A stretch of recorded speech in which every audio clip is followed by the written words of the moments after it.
हाँ, सभी को मेरा नमस्कार। देखिए, पिछली कक्षा में हमने बात की थी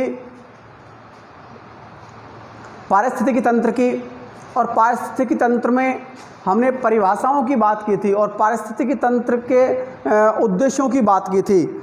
आखिर पारिस्थितिकी तंत्र होता क्या है, ये सब आप लोगों के समझ में आ गया होगा। आज हम पारिस्थितिकी तंत्र की अवस्थाओं की बात करेंगे। यानी कि पारिस्थितिकी तंत्र का एक मिनट में और बता देता हूँ। यानी कि जो भी व्यक्ति की परिस्थितियाँ होती हैं, जो भी व्यक्ति के क्षेत्र में समस्याएं आती हैं, उन सभी का एक संयुक्त रूप एक पारिस्थितिकी तंत्र कहलाता है। अब वो पारिस्थितिकी तंत्र में कौन कौन सी समस्याएं होती हैं, कौन कौन से वो क्षेत्र हैं जो एक मानव पारिस्थितिकी तंत्र के अंतर्गत सम्मिलित किए जाते हैं। तो अब हम सबसे पहले पारिस्थितिकी तंत्र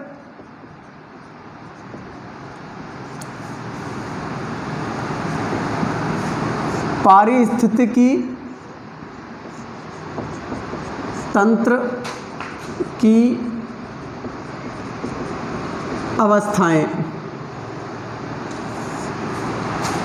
अब पारिस्थितिकी तंत्र में कौन कौन सी अवस्थाएं हैं, किन अवस्थाओं का अध्ययन हम पारिस्थितिकी तंत्र के अंतर्गत करते हैं, तो इसके लिए कुछ अवस्थाएं दी गई हैं। जैसे अपने आवासीय पारिस्थितिकी और समुदाय पारिस्थितिकी, जनसंख्या पारिस्थितिकी। अब जो भी ये चीज़ें होती हैं तो हमें पता लगता है कि जैसे नंबर 1 बात करते हैं आवासीय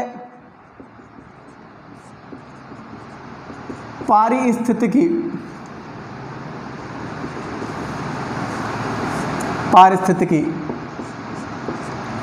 अब आवासीय पारिस्थितिकी का मतलब है यानी कि एक मानव समुदाय हो चाहे कोई जंतु समुदाय हो, सभी के लिए एक आवास की आवश्यकता होती है। अब उस आवास से संबंधित जो भी परिस्थितियां मानव के सामने होती हैं या उस जंतु के सामने होती हैं, तो उन परिस्थितियों का सभी का अध्ययन इस आवासीय पारिस्थितिकी के अंतर्गत किया जाता है।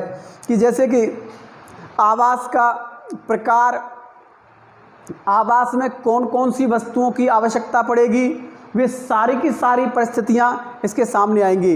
जैसे कि मान लो हम एक मानवीय परिस्थितिकी में आवास परिस्थितिकी की बात करें, तो मानवीय परिस्थिति में आवास के लिए जैसे सीमेंट है, ईंट है यानी कि ब्रिक्स है, और भी बहुत सारी चीज़ें जैसे कारीगर है या एक स्थिति या एक नक्शा, और वो सारी चीज़ों की एक समस्या मानव के सामने खड़ी होती है। जब मानव उन परिस्थितियों को देख लेता है तब जाके उस पर काम करना प्रारंभ करता है और उन परिस्थितियों के साथ सामंजस्य स्थापित करता है। वो एक आवासीय पारिस्थितिकी होती है। ऐसे ही नंबर 2 समुदाय पारिस्थितिकी। समुदाय पारिस्थितिकी। अब समुदाय पारिस्थितिकी यानी कि जो समाज होता है, जो समुदाय होता है, जिस समुदाय में मानव रहता है, जिस समुदाय में वह जंतु रहता है, उस समुदाय की परिस्थितियों के आधार पर समुदाय पारिस्थितिकी का अध्ययन किया जाता है। जैसे मान लो कोई भी समुदाय है, वहाँ के जो रीति रिवाज होते हैं, रीति रिवाज, खान पान, संस्कृति, उस संस्कृति में घुल मिल के रहना, या अगर समुदाय परिस्थितिकी का पालन मानव नहीं करता है तो निश्चित रूप से वह उस पारिस्थितिकी में एक अच्छा अनुभव नहीं कर सकता। उसे उस पारिस्थितिकी से अलग तो नहीं किया जा सकता, लेकिन वो उसमें तालमेल नहीं बिठा सकता। वो पारिस्थितिकी की एक अच्छी पारिस्थितिकी नहीं साबित हो सकती। तो निश्चित रूप से मानव समुदाय को समुदाय पारिस्थितिकी के अंतर्गत रहना है तो उन सभी चीज़ों का पालन करना होगा, उन सभी को अपनाना होगा, उन सभी परिस्थितियों में घुल मिलकर रहना होगा। ऐसे ही अगली बात करते हैं जनसंख्या पारिस्थितिकी। इसके अंतर्गत जनसंख्या से संबंधित कोई भी समस्याएं हों, चाहे जनसंख्या संबंधी कोई अच्छे लाभ हों, जनसंख्या वितरण संबंधी बात हो, जनसंख्या घनत्व की बात हो, जनसंख्या वृद्धि की बात हो, लिंगानुपात की बात हो, कोई भी परिस्थिति हो, हम जनसंख्या पारिस्थितिकी के अंतर्गत पढ़ते हैं। मानव पारिस्थितिकी यानी कि मानव जाति, संपूर्ण मानव जाति, का अध्ययन हम यहाँ पर करते हैं। मानव की उत्पत्ति से लेकर मानव की समस्याओं तक, वर्तमान में जो मानव की समस्याएं हैं या भविष्य में जो मानव की समस्याएं हैं, उन सभी का अध्ययन हम मानव पारिस्थितिकी के अंतर्गत करते हैं। अगली बात करते हैं व्यावहारिक पारिस्थितिकी।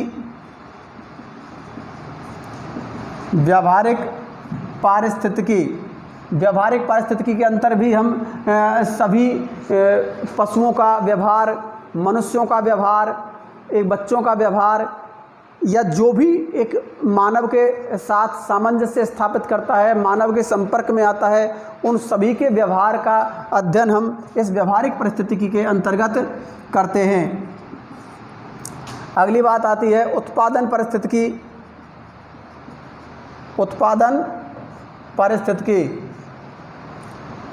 अगला आता है भौगोलिक पारिस्थितिकी।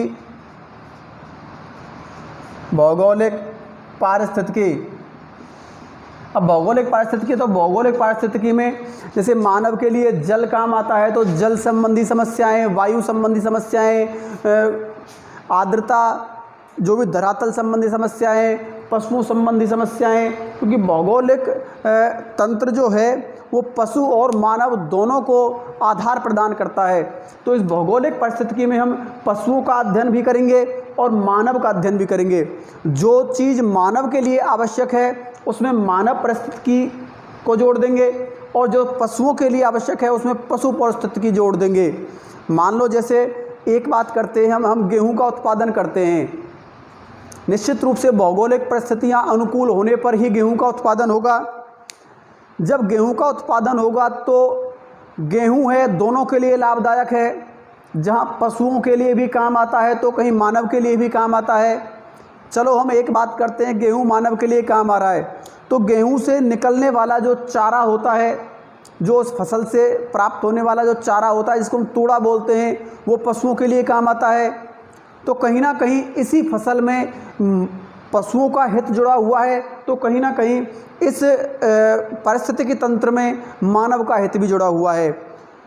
संपूर्ण पारिस्थितिकी एक भौगोलिक पारिस्थितिकी कहलाई, लेकिन उसमें दोनों तरीके से हम अध्ययन करते हैं। दोनों ही आधारों का या दोनों ही स्टेपों का हम अध्ययन करते हैं। जहाँ कहीं एक मानव की भी बात है तो कहीं एक पशुओं की भी बात है। तो ये भौगोलिक परिस्थितिकी हो गई। उसके बाद हम बात करते हैं चारित्रिक पारिस्थितिकी, यानी कि चरित्र की बात करते हैं। तो एक मानव चरित्र की बात करें तो मानव चरित्र का अध्ययन भी हम यहाँ पर करते हैं। देखिए कई बार हम कहते हैं ना कि अरे वो व्यक्ति तो बेकार है, वो व्यक्ति तो बुरा है, तो कहीं ना कहीं हमने उनके स्वभाव का अध्ययन किया, उसकी परिस्थितियाँ जो थी उसमें उन्होंने कैसा व्यवहार किया, इसके लिए हमने उसको फिर तुलना की हमारी सामाजिक परिस्थिति से। जब सामाजिक परिस्थिति में वो चारित्रिक परिस्थिति नहीं बैठी तो हमने उसको बुरा घोषित कर दिया। यदि उसकी सामाजिक परिस्थिति के साथ में चारित्रिक परिस्थिति भी उसकी अच्छी होती, उसका व्यवहार स्वभाव अच्छा होता, तो निश्चित रूप से जब तालमेल बैठने के बाद ही ये घोषित भी किया जाता कि वह व्यक्ति बहुत अच्छा है। तो कहीं ना कहीं हमारी चारित्रिक परिस्थितियाँ भी एक सामाजिक परिस्थिति को निर्धारित करती हैं, एक सामुदायिक परिस्थिति को निर्धारित करती हैं। सामुदायिक परिस्थिति में हमें रूल रेगुलेशन का पता चलता है, हमें नियम कानून का पता चलता है, जबकि चारित्रिक परिस्थिति में हम स्वयं उनका पालन करते हैं और फिर हमारे चरित्र का निर्माण किया जाता है। इस चारित्रिक परिस्थिति में हम उनका भी अध्ययन करते हैं। जैसे मान लो कोई एक व्यक्ति शाकाहारी है, एक व्यक्ति मांसाहारी है। अब उसका चरित्र मांस खाना है, उसकी प्रकृति में मांस खाना ही है, क्योंकि वो ऐसे माहौल में रहता है। तो हमें ये ध्यान रखना चाहिए, हमें इस पारिस्थितिकी के माध्यम से हमें यह ज्ञान होना चाहिए कि जिस व्यक्ति की परिस्थितियां ही मांस खाना है तो निश्चित रूप से हम उसको बुरा नहीं कह सकते। जहाँ पर गेहूँ अवेलेबल ही नहीं है, हम कहें कि भाई नहीं हम तो बाजरे की रोटी नहीं खाएंगे, हम तो गेहूँ की रोटी खाएंगे।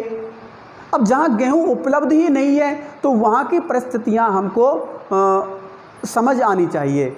इसीलिए हम पारिस्थितिकी तंत्र का अध्ययन करते हैं, जिससे हमें विभिन्न चीज़ों की परिस्थितियों या विभिन्न चीज़ों की एक प्रकृति का हमको पता लगे। कहीं लोग चावल खाते हैं तो कहीं लोग गेहूँ खाते हैं। अब हम लोग ऐसे नहीं कह सकते कि वो लोग बहुत अच्छे हैं जो शाकाहारी होते हैं या मांसाहारी होते हैं वो बहुत बुरे होते हैं, ऐसा कुछ नहीं है, क्योंकि उनकी परिस्थितियाँ पर निर्भर करता है कि वो कैसा भोजन करते हैं। वहाँ अब जैसे समुद्र तटीय प्रदेश हैं, अब वहाँ के लोगों की परिस्थितियाँ अगर हम जानें तो वहाँ तो ज़्यादातर नॉनवेज ही खाते हैं, तो निश्चित है कि अब वो लोग बुरे थोड़ी हो सकते हैं, उनकी परिस्थितियों में ये चीज़ डल गई, वो खाते हैं। अब यहाँ के लोग, राजस्थान के अलवर के लोग नहीं खाते हैं, तो इसका मतलब ये थोड़ी है कि वो चीज़ बहुत बेकार है। कहीं ना कहीं हम इन पारिस्थितिक तंत्र के माध्यम से इस चीज़ तक पहुँचते हैं कि हम लोगों की परिस्थितियों को जानें, हम अपनी परिस्थितियों को जानें, हम पादप समुदाय की परिस्थितियों को जानें, हम जंतु समुदाय की परिस्थितियों को जानें, हम मानव समुदाय की परिस्थितियों को जानें। तो एक चारित्रिक परिस्थिति में हम इन्हीं चीज़ों का अध्ययन करते हैं। उसके बाद हम समाज पारिस्थितिकी,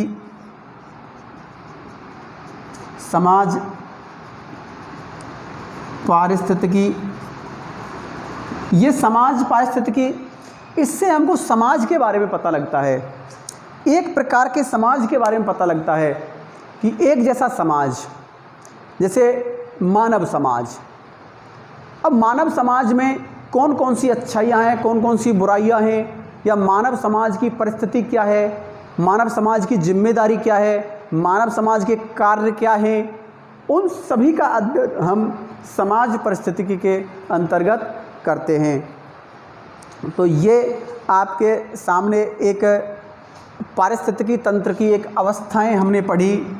इन चीज़ों का, इन अवस्थाओं का अध्ययन हम एक पारिस्थितिकी तंत्र के अंतर्गत हम करते हैं। अब हम अगली बात करते हैं पारिस्थितिकी तंत्र में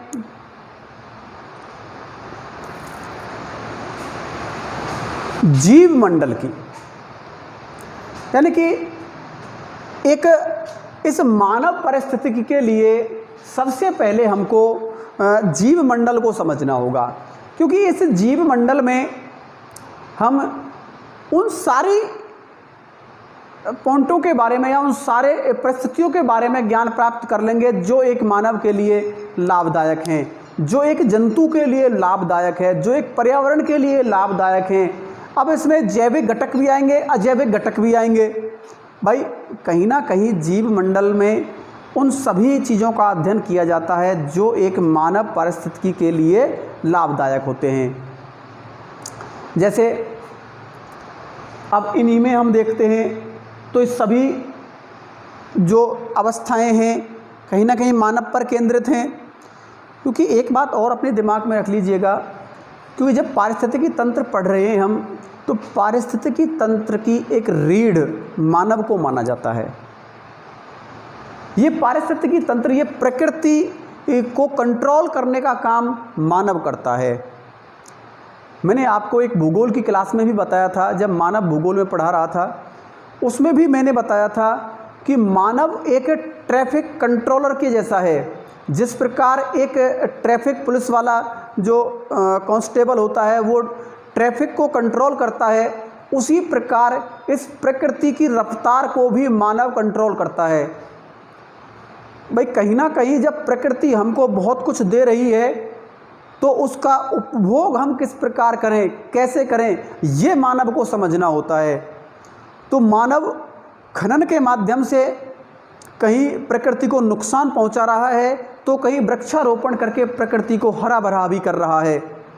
कहीं मानव का विकास हो रहा है तो कहीं प्रकृति का विकास भी हो रहा है, कहीं प्रकृति का विनाश हो रहा है तो कहीं मानव का विकास हो रहा है। तो एक अपने आप में इसे कंट्रोल करने का जो दायित्व है वो मानव प्रजाति पर है। तो निश्चित रूप से पारिस्थितिकी की जो व्यवस्था है हमारे यहाँ पे, इस पारिस्थितिकी तंत्र में एक मानव को केंद्र बिंदु मानकर हम अध्ययन करते हैं। तो अब बात करते हैं हम जीव मंडल की। जीव मंडल में ये सारे अवस्थाएं आ जाएंगी। दोबारा से हम इन सभी का अध्ययन वहाँ पर कर लेंगे। तो देखिए जीव मंडल क्या है। एक जीव मंडल की बात करते हैं, जहाँ पर जीव रहते हैं। आप सभी लोगों के दिमाग में एक क्वेश्चन आ रहा होगा, यहीं पर एक आंसर भी बन रहा होगा आपके मन में कि जीव मंडल में जहाँ पर जीव रहते हैं, जहाँ पर जीवित लोग रहते हैं, वह जीव मंडल है। जीव मंडल। अब जीव मंडल की परिभाषा की हम बात करते हैं। देखिए जीव मंडल की जो परिभाषा है वो हम एक शॉर्ट में देखते हैं, एक छोटी सी परिभाषा।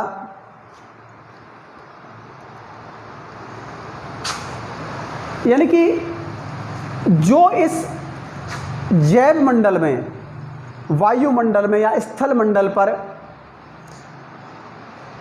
जितने भी लोग रहते हैं, जितने भी जीव रहते हैं, उन सभी का प्रकृति के साथ तुलनात्मक अध्ययन जिस क्षेत्र में किया जाता है वहाँ तक जीव मंडल है। यानी कि प्राकृतिक दशाएं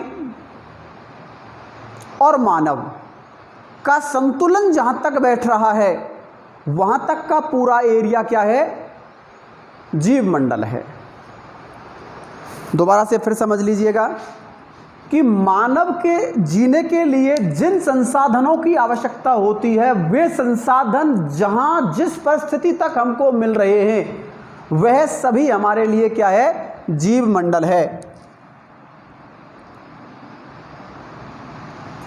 देखिए एक परिभाषा है, वो लिख लीजिएगा। पृथ्वी के समस्त जीव तथा पर्यावरण में इन जीवों की क्रिया जहाँ तक होती है वह जीव मंडल है। यानी पृथ्वी के समस्त जीव तथा पर्यावरण के इन जीवों की क्रिया, भाई समस्त जीव बात एक ही है और पर्यावरण के ये जीव बात एक ही है, दोनों ही। तो जो इन जीवों की क्रिया जहाँ तक हो रही है वहाँ तक पूरा जीव मंडल है। मान लो मैं हूँ, अभी माउंट एवरेस्ट पर जाऊँ 8,848 किलोमीटर की ऊंचाई पर, मीटर की ऊंचाई पर। अब वहाँ मुझे ऑक्सीजन मिलना बहुत कठिन हो जाएगा। तो कहने का मतलब ये है कि वहाँ मेरी क्रिया बहुत ढीली ढाली हो जाएंगी, कम हो जाएंगी क्रियाएँ। और अगर बहुत ज़्यादा ऊपर जाऊँ तो मैं क्रिया करना बंद कर दूँगा। तो निश्चित रूप से जहाँ तक मेरी क्रिया हुई, जहाँ तक ये पक्षी उड़ते हैं, चाहे हम समुद्र तल की बात करें और चाहे हम आसमान की बात करें, जहाँ तक जीवों की क्रिया हो रही है वहाँ तक जीव मंडल है। इसका मतलब इस पूरे ब्रह्मांड में जहाँ तक ऑक्सीजन है, दूसरी परिभाषा हम देखते हैं इसकी, आपको स्पष्ट हो जाएगा। यानी कि वह क्षेत्र जहाँ तक ऑक्सीजन, आर्द्रता, वायु आदि घटक प्राप्त होते हैं, वह पूरा क्षेत्र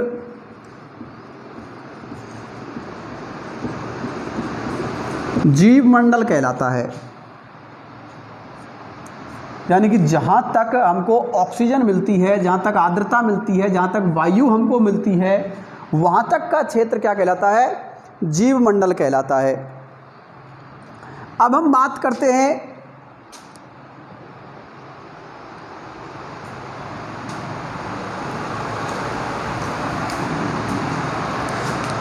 देखिए कुछ शब्द और भी आ सकते हैं, कई परिस्थितियों में हमको देखने को मिलता है। जैसे वायु दाब की हम बात करें तो यहाँ वायु दाब भी जुड़ जाएगा। तो वायु दाब जहाँ तक है वहाँ तक जीव मंडल है। और देखिए छोटे छोटे से जीव जैसे बैक्टीरिया, एक यूएसए की एक स्पेस एजेंसी है जो मुख्य रूप से आकाश में रिसर्च का काम करती है, नासा। नासा के वैज्ञानिकों ने कहा है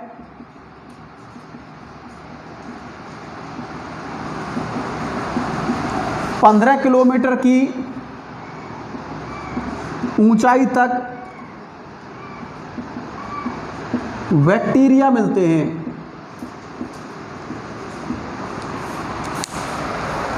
यानी कि इन्होंने ये कहा है कि 15 किलोमीटर की ऊंचाई तक बैक्टीरिया नामक जीव मिलते हैं। तो वो जीव जहां मिल रहे हैं तो निश्चित रूप से वहां तक हमारा क्या है? जीव मंडल है। अब जिस क्षेत्र तक हमको जीव प्राप्त हो रहे हैं वहां तक जीव मंडल है।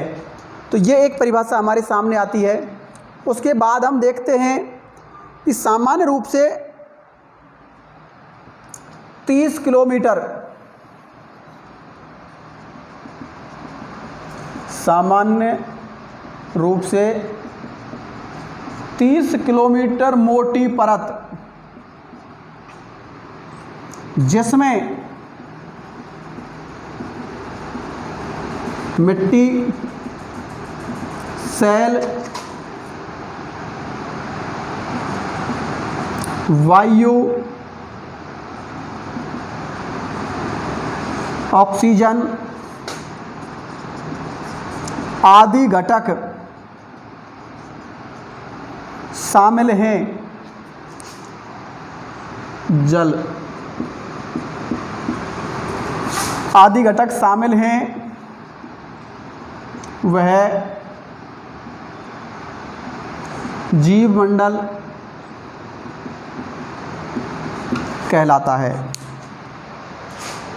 ये परिभाषा हमारे सामने आई, यानी कि जीव मंडल की 3 परिभाषाएं आपके सामने प्रस्तुत हैं। तो आप लोग खुद अंदाज़ा लगा लीजिएगा कि आखिर जीव मंडल है क्या, कहाँ तक फैला हुआ है हमारा जीव मंडल। देखिए समस्त जीव पर्यावरण में इन जीवों की क्रिया जहाँ तक हो रही है, जहाँ तक ये जीव जाते हैं और क्रिया करते हैं वहाँ तक का पूरा क्षेत्र क्या कहलाता है? जीव मंडल कहलाता है। अब आप लोग देखो, अंदाज़ लगाओ कि कहाँ तक जीव जा सकता है। उसके बाद में एक वह क्षेत्र जहाँ ऑक्सीजन, आर्द्रता, वायु आदि, वायुदाब आदि घटक प्राप्त होते हैं, वह पूरा क्षेत्र जीव मंडल कहलाता है। अगली परिभाषा इसी जीव मंडल के साथ में नासा ने भी अपना एक तथ्य दिया है, यानी 15 किलोमीटर की ऊंचाई तक उनको बैक्टीरिया मिलते हैं। तो उन्होंने कहा है कि लगभग धरातल से 15 किलोमीटर की ऊंचाई तक क्या है? जीव मंडल है। इस बात को नासा मानता है।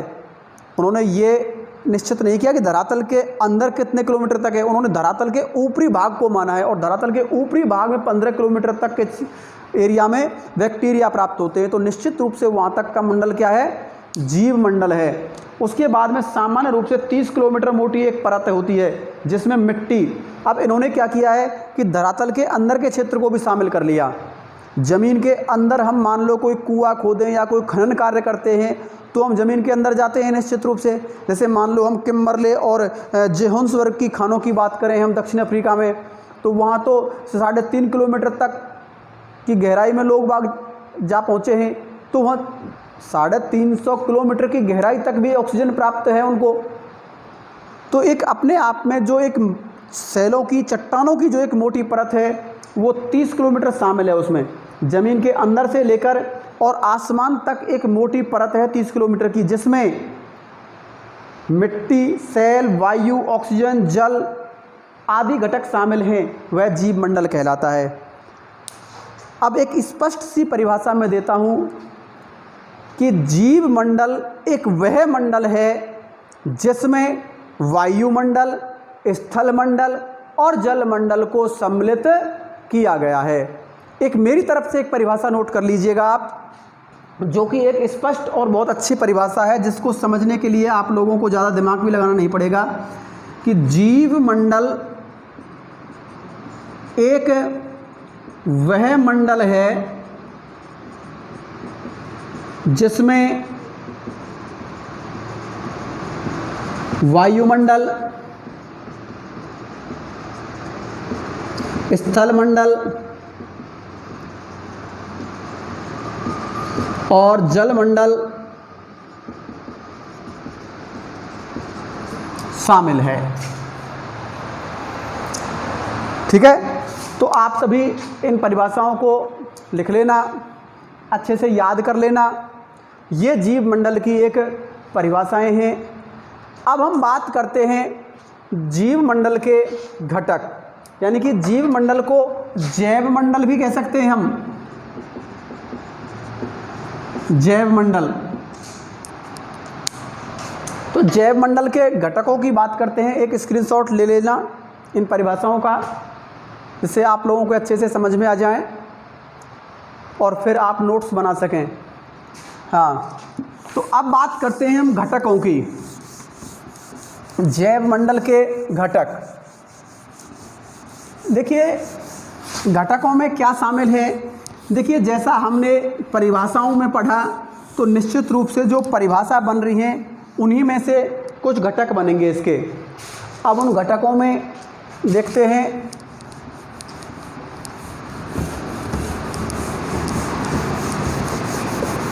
जैव मंडल के घटक, घटक 3 प्रकार के हैं, लेकिन कुछ वैज्ञानिक 2 ही प्रकार के घटक मानते हैं। आपको समझा देता हूँ वो कौन कौन से हैं। देखिए जैव मंडल के घटक,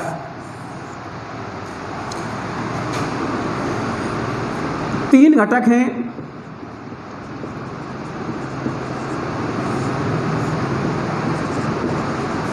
नंबर 1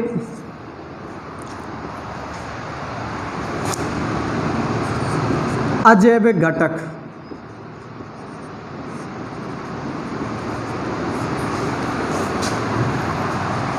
नंबर 2 जैविक घटक,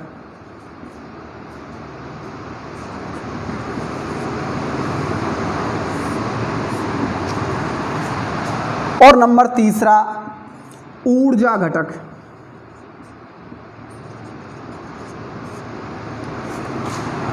जहाँ से शक्ति प्राप्त होती है, इन अजैविक घटकों को भी और जैविक घटकों को भी।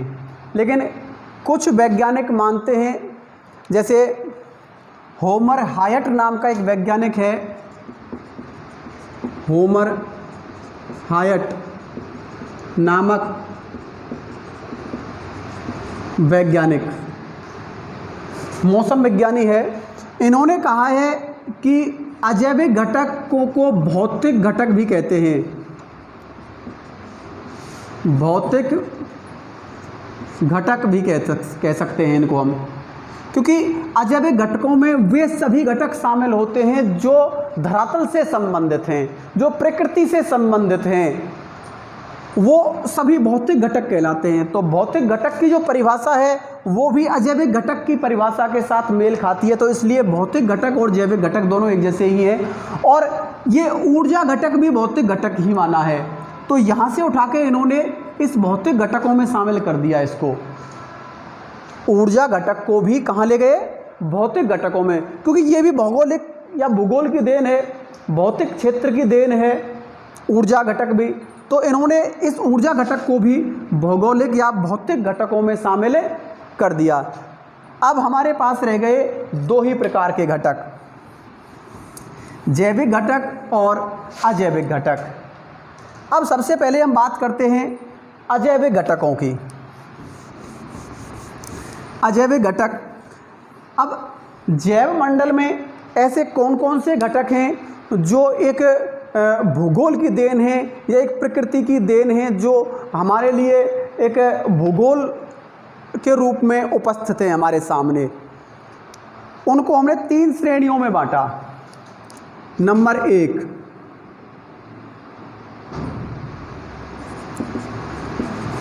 स्थल संबंधी घटक। स्थल संबंधी घटक यानी कि इनको स्थल संघटक भी बोलते हैं। स्थल संघटक।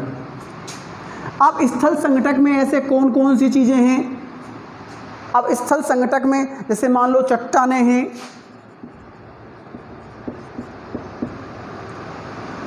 चट्टानें, पर्वत, पठार, मैदान, ये सभी पॉइंट्स हमारे कौन सा घटक है? स्थल संबंधी घटक। यानी कि अजैविक घटक में स्थल संबंधी जो घटक हैं वो चट्टान, पर्वत, पठार, ये सब मानव के लिए लाभदायक हैं, मानव के लिए उपयोगी हैं। तो निश्चित रूप से मानव पारिस्थितिकी में हम लोग चट्टान, पर्वत और पठार के महत्व को जानना आवश्यक है। उसके बाद में और हम अगर स्थल संघटकों की बात करें तो यहाँ पर जैसे बहुत से प्रकार की वनस्पति, बहुत से प्रकार की वनस्पति हमारे यहाँ मिलती है। तो धरातल संबंधी जो भी घटनाएं हैं धरातल के अंदर, और भी जैसे वनस्पति है, खनिज हैं, ये धरातल संबंधी संघटक हैं हमारे पास। और भी बहुत सारे ऐसे संघटक हैं जो धरातल के रूप में हमें प्राप्त होते हैं। और कौन से हैं इसमें?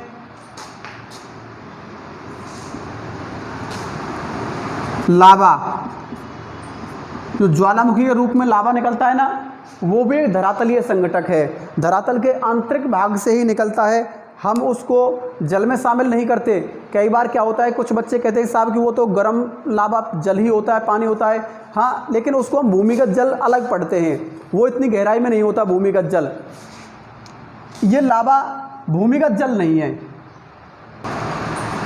हाँ, अगली बात करते हैं हम वायु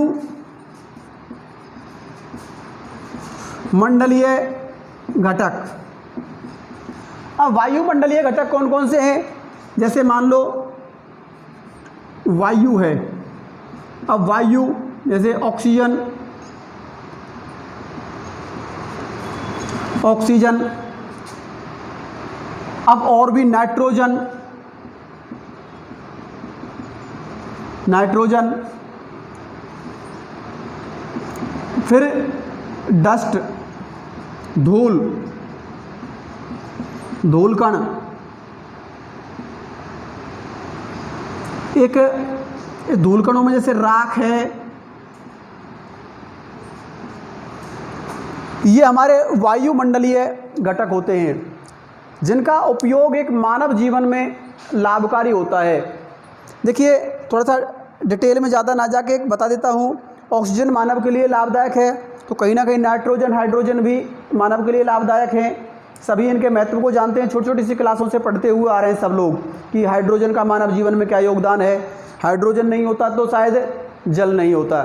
जल हाइड्रोजन और ऑक्सीजन से मिलकर ही बनता है, तो कहीं ना कहीं नाइट्रोजन की भी हमारे जीवन में आवश्यकता है। उसके बाद हम देखते हैं डस्ट, धूल कण, राख, इनकी भी आवश्यकता है। मान लो आज हम देखते हैं, जो ज्योग्राफी के स्टूडेंट्स हैं वो सब जानते हैं इस चीज़ को कि अगर हमारे वायुमंडल में धूल कण नहीं होते तो क्या बरसात हो पाती? नहीं हो पाती, क्योंकि ये धूल कण ही हैं जो समुद्र से नमी ग्रहण करते हैं और बादल बनाते हैं। यदि धूल कण नहीं होते तो बादल नहीं बनते, बादल नहीं बनते तो बरसात नहीं होती, कोहरा नहीं छाता। बहुत सारी ऐसी वायुमंडलीय क्रियाएं हैं जो इन पर आधारित होती हैं। तो कहीं ना कहीं हमारे वायुमंडलीय घटकों में हम इन सारी चीज़ों को शामिल करते हैं। उसके बाद हम तीसरा पॉइंट पढ़ते हैं सागरीय घटक संघटक। सागरीय संघटक, अब सागरीय संघटक में कौन कौन से हैं भाई? सागरीय संघटक में हम पढ़ते हैं नदियाँ जो वहाँ पर पानी छोड़ती हैं, एक मग्न तट, मग्न ढाल,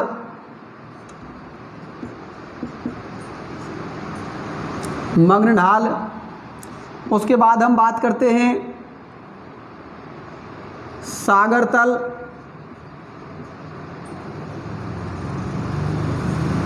सागरीय मैदान, सागरीय मैदान। सागरीय मैदान में भी एक जो सबसे गहरा भाग होता है ना, एक गर्त, गर्त जैसे एल्यूशन गर्त है। तो इन सभी का अपने आप में बहुत ज़्यादा योगदान होता है मानव सभ्यता में। देखिए कहीं ना कहीं अगर हम मग्न तट की बात करते हैं तो एक मछली उत्पादन के लिए बहुत ज़्यादा लाभदायक होता है, मानव जीवन को बचाने में योगदान है मग्न तट का। अगर तट नहीं होते तो शायद जो समुद्र के एरिया में आसपास जो लोग रहते हैं या उनके भोजन व्यवस्था कैसे होती, या अगर मांसाहारी नहीं होते तो क्या हम इस धरातल पर प्रकृति इतना दे पाती कि सभी के भोजन की व्यवस्था एक कृषि के द्वारा हो जाए? ऐसा नहीं था। तो कहीं ना कहीं हर परिस्थिति के अनुकूल ऐसी चीज़ें ज़रूरी थी जो प्रकृति ने अपने अनुसार ढाली। एक ऐसे बर्फीले प्रदेश हैं, ठंडे प्रदेश हैं। देखिए हम कहते तो हैं कि गर्मी बढ़ रही है, पूरे क्षेत्र में गर्मी हो रही है, इतना तापमान बढ़ गया है वायुमंडल का। हाँ बढ़ गया है। तो आज भी अगर हम देखें पूरे वर्ल्ड में तो गर्म क्षेत्रों की बजाय ठंडे क्षेत्र बहुत ज़्यादा हैं। अब ठंडे क्षेत्र ज़्यादा हैं तो कहीं ना कहीं बर्फ़बारी भी बहुत ज़्यादा हो रही है। यानी कि हम कह सकते हैं कि ग्लोबल वार्मिंग के बजाय ग्लोबल कूलिंग ज़्यादा हो रही है वायुमंडल में। भाई कहीं ना कहीं वार्मिंग तो हो ही रही है लेकिन ग्लोबल कूलिंग भी कम नहीं है। ग्लोबल कूलिंग भी यानी कि वैश्विक ठंड भी बहुत ज़्यादा बढ़ रही है। तो इन चीज़ों को अगर हम देखें तो कहीं ना कहीं मग्न ढाल भी हमारे लिए लाभदायक हैं। सागर तल जहाँ पर बहुत सारे प्रकार के अपशिष्ट जाते हैं और वहाँ पर मोती वगैरह बहुत सारी चीज़ें यहाँ लाभदायक होती हैं। सागरीय मैदान भी जहाँ पर लाइकेन वगैरह मिलती है, गर्त भी जहाँ पर बहुत सारे मौजूद हैं। तो ये हमारे एक यहीं पर हम एक समुद्री जल भूमिगत जल की भी बात करते हैं। भूमिगत जल, तो ये भूमिगत जल भी हमारे लाभदायक है, पीने के लिए लाभ होता है। जैसे बोरिंग के माध्यम सिंचाई के लिए भी काम में लेते हैं, या हम पेयजल के रूप में भी इसको हेडपम्प के द्वारा निकालते हैं या अपने मोटर के द्वारा निकालते हैं। तो ये भूमिगत जल भी हमारे लिए लाभदायक होता है। तो ये हो गए हमारे अजैविक घटकों की बात, यानी कि जैव मंडल के जो एक अजैविक घटक थे। इसमें ऊर्जा घटक भी हम लोग शामिल करते हैं। जैसे वायु के द्वारा हम पवन ऊर्जा प्राप्त करते हैं, जल के द्वारा हम जल विद्युत प्राप्त करते हैं। तो जो भी हमें ऊर्जाएं प्राप्त हो रही हैं वे सभी हमारे क्या हैं, अजैविक घटक हैं।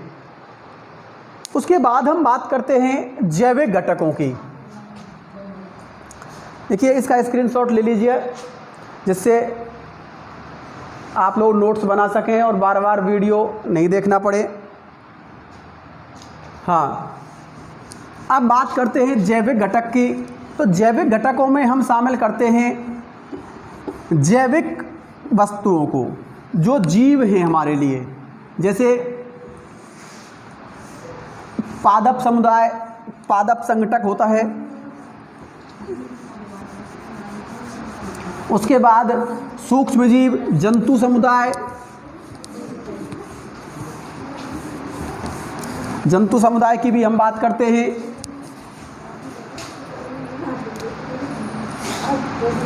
नंबर 2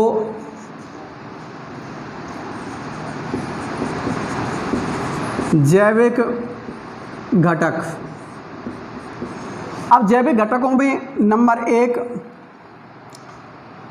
पादप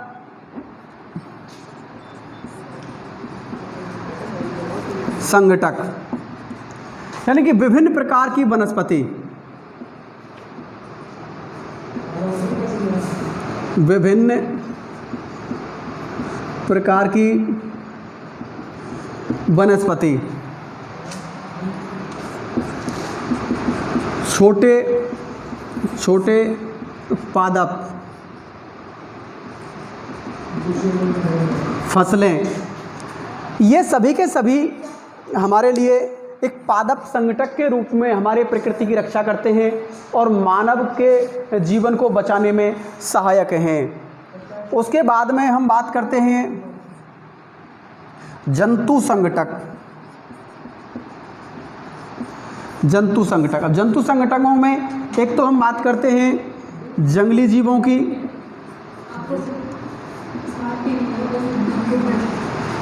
जंगली जीव। अब जंगली जीवों में जैसे जो जंगल में निवास करने वाले जीव हैं, जैसे कहीं ना कहीं हम शेर, हिरण या और बहुत सारे जो जंगल में जीव रहते हैं जो एक प्रकृति को सुंदर और सुदृढ़ बनाते हैं, प्रकृति को एक मजबूत बनाने की कोशिश करते हैं। इस जीव जंतुओं के माध्यम से ही हम लोग एक अपनी प्रकृति को इतना स्वच्छ और सौंदर्य रूप में देख पाते हैं, क्योंकि इनका बहुत ज़्यादा योगदान हमारी प्रकृति को बचाने में है। उसके बाद हम करते हैं पालतू जीव। पालतू जीव, अब पालतू जीव कौन से हैं? पालतू जीवों की बात करते हो, हमारे घरों में जो हम जीव पालते हैं वो सभी, जैसे गाय, भैंस, बकरी, भेड़, ऊँट जो भी है, वो सभी जीव हमारे जंतु संगठक के रूप में एक मानव को लाभ प्रदान करते हैं और मानवीय जीवों को बताते हैं हमारे लिए अपने आप में। इसमें जैसे स्वपोषी, परपोषी, उनको भी हम शामिल करते हैं। जैसे जंतुओं में स्वपोषी जीव आपने साइंस में पढ़ा होगा, स्वपोषी और परपोषी, यानी कि एक तो वे जीव होते हैं जो स्वयं अपना भोजन बनाते हैं और एक वे जीव होते हैं जो अपने भोजन के लिए दूसरों पर निर्भर रहते हैं। जैसे शेर है, परपोषी है, दूसरे जीवों पर निर्भर रहता है, ये अपना भोजन स्वयं नहीं बनाता। तो ये ऐसे ही ये अपने जंतु संगठक की बात की हमने। अगला हम लास्ट अपना देखते हैं जैविक संगठक में छोटे छोटे सूक्ष्म जीव। सूक्ष्म जीव संगठक। अब सूक्ष्म जीव संगठक में जैसे कि छोटे छोटे जो अपने जैसे मच्छर प्रकृति के जो जीव होते हैं, कीटाणु, जीवाणु जिनको हम बोलते हैं, वो बहुत सूक्ष्म होते हैं जो हमें शायद हमारी नग्न आँखों से हम उनको नहीं देख सकते। कई प्रकार, जैसे आजकल चल रहा है वर्तमान में कोरोना, तो उस कोरोना का जो एक विषाणु है या जो जीवाणु है उसको हम देख नहीं सकते। वो कहीं ना कहीं करोड़ों गुना छोटा है, बहुत ज़्यादा। एक अणु होता है ना, परमाणु जो होता है, उस परमाणु के से कहीं ना कहीं करोड़ों गुना बहुत छोटा है, हम नग्न आँखों से नहीं देख सकते। तो ऐसे ही और भी इस दुनिया में बहुत सारे सूक्ष्म जीव हैं जो प्रकृति को बचाने में सहयोग प्रदान करते हैं और कहीं ना कहीं मानव के लिए लाभ प्रदान करते हैं। मानव की बॉडी को बचाने के लिए वो कीटाणु जरूरी होते हैं, वो जीवाणु जरूरी होते हैं, क्योंकि साइंस के बच्चे इन चीज़ों को बहुत ज़्यादा डिटेल में पढ़ते हैं, क्योंकि जीवाणु विषाणु एक शरीर में कहाँ कौन से अंग के लिए लाभदायक होते हैं, वो सभी चीज़ें हम देखते हैं। देखिए इनके वंश, परिवार, वो सभी चीज़ें हम इसमें पढ़ते हैं। जाति और एक इनके संघ के बारे में, यानी इनमें भी अलग अलग कैटेगरीज होती हैं। किस संघ का कौन सा जीवाणु होता है, किस संघ वंश का कौन सा जीवाणु होता है, अलग अलग इनके परिवार होते हैं, अलग अलग इनकी जातियाँ होती हैं। तो वो पूरी डिटेल हम लोग अलग से एक साइंस वाले टॉपिक में कर सकते हैं। बाकी आज जैव मंडल के संगठक में आपको पूरा डिटेल से मैंने बता दिया है। आप लोग बहुत अच्छे से इनको पढ़िएगा और याद करिएगा। आप सभी को बहुत बहुत धन्यवाद। Stay home, stay safe.